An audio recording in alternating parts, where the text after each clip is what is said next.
Coming after some rather depressing dreams lately, this one was a much needed booster to morale. I appear to have been present at some kind of pop music festival, although luckily I didn't seem to actually hear any of the so-called music at any time in the dream.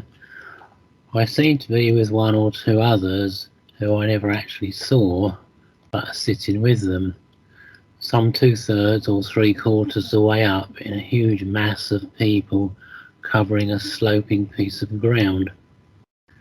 At some point I decided I needed to pee and got up and proceeded to make my way down a narrow gangway between the heaving masses until I reached flat ground at the bottom. At no point did I see who or what were performing.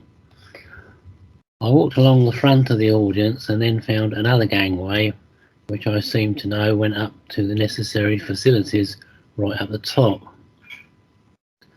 I started trudging up the hill via the very narrow gangway, and the higher I got, the steeper it got. As I neared the summit, I was practically climbing and clawing at the mud to make progress. Finally, I gained the very top, to be confronted by a metal kind of barred gate. Somebody standing at the top kindly hoisted it to one side, and I finally found myself up on a flat plateau where one or two people stood about, doing nothing in particular. Walking across the grassy ground away from the audience behind and below, at one point I was aware of a small child circling round on roller skates, and I dutifully stepped to one side to avoid collision. I exchanged smiles with one of the men standing near. Maybe he was a real guide. Then somebody directed me to the loos, and I was surprised to find two very clean tiled cubicles awaiting use. Then I woke up and dived into the bathroom. This dream actually reminds me of one I had 23 years ago. I know it was 23 years ago because it happened a month or so before the 31st of January 1998 deadline for personal and partnership tax return submissions under the then new self-assessment system introduced by the government in the previous year.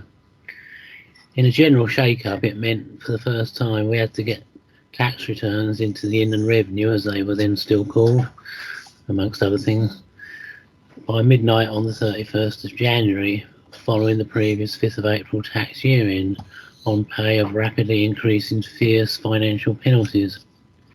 It's been a total pain in the butt ever since, but that first year, when it was all new, it was little short of a nightmare. Apart from, at that time, me having no assistant capable of finalising and submitting tax returns, for the first few years we still only had paper returns. Eventually HMRC, that's HM Revenue and Customs as they now call themselves, and amongst other things people call them, and later me, got computerised, which after a few years of crashing and agonisingly slowing down on the big last day, that's HMRC, not me, they finally got it to work pretty well, but it was still a mega race to the crossing. What all this waffle is leading up to is on that first such occasion I had wondered from the start how I was ever going to get 200 plus tax returns. In some cases 2 had to be done just to catch up, finalised, photocopied and then driven over to Luton's tax office, the nearest viable one with a decent big letterbox you could jam several large envelopes full of tax returns through before midnight on the 31st. It meant many depressing weekends spent at the office. While all this was going on, and I guess it was either in December or January, I one night had this remarkable dream. I dreamed I was seemingly hiking with a huge backpack weighing me down. Suddenly I was confronted by a massive brick wall, seemingly some 15 or more feet high. I found I could climb it, but with a massive effort, and not helped by the aforementioned backpack. With a final last supreme effort, I gained the top and stood on it. Over the other side was a glorious vista of beautiful countryside in blazing sunshine. Then I woke up. January 31st fell on a Saturday, and I remember beavering away at my desk that afternoon. But I did it and made the tax office with time to spare. On odd 31st of January's afterwards, it was often a closer call, on one occasion getting there just after midnight when they had already turned the lights off. But I got away with it, as I later found out. When computerisation came in, you were clocked out dead on midnight. On this first occasion, I drove home, burnt out, but happy, and flopped into bed. When I finally woke up Sunday morning, it was the glorious blazing sunshine. I felt fantastic. The two dreams seemed to share a similar motive of ascending an increasingly difficult incline, only to succeed after a final last effort to gain the top and the green fields beyond. I think the message is fairly obvious now, although 23 years ago it didn't occur to me to see anything more than the eventual conquering of my immediate Everest, rather than perhaps the bigger picture presented by the recent dream. And that's the end of it. Please, over to you, please, Duane.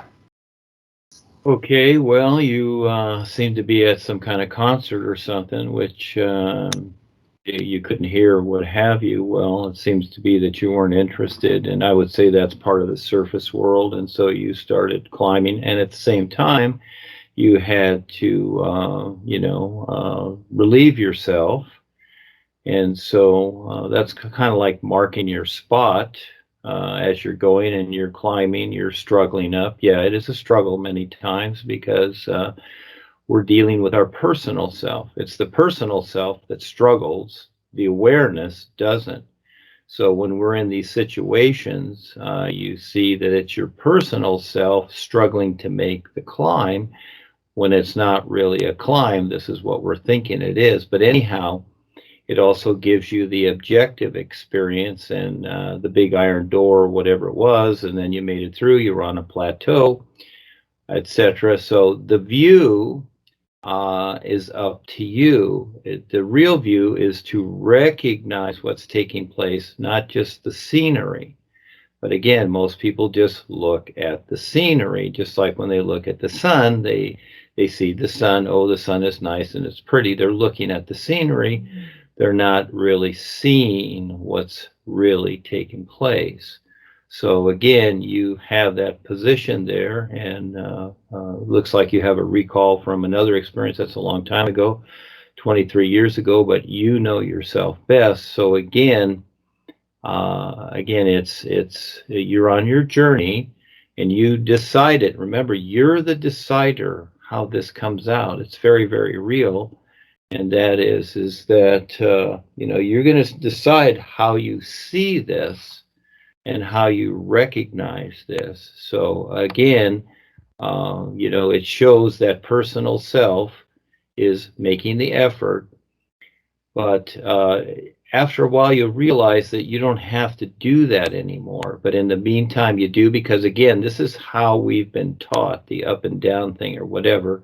But the awareness is everywhere, so that gives you a hint. But again, it's very important how you decide and how you recognize what's taking place.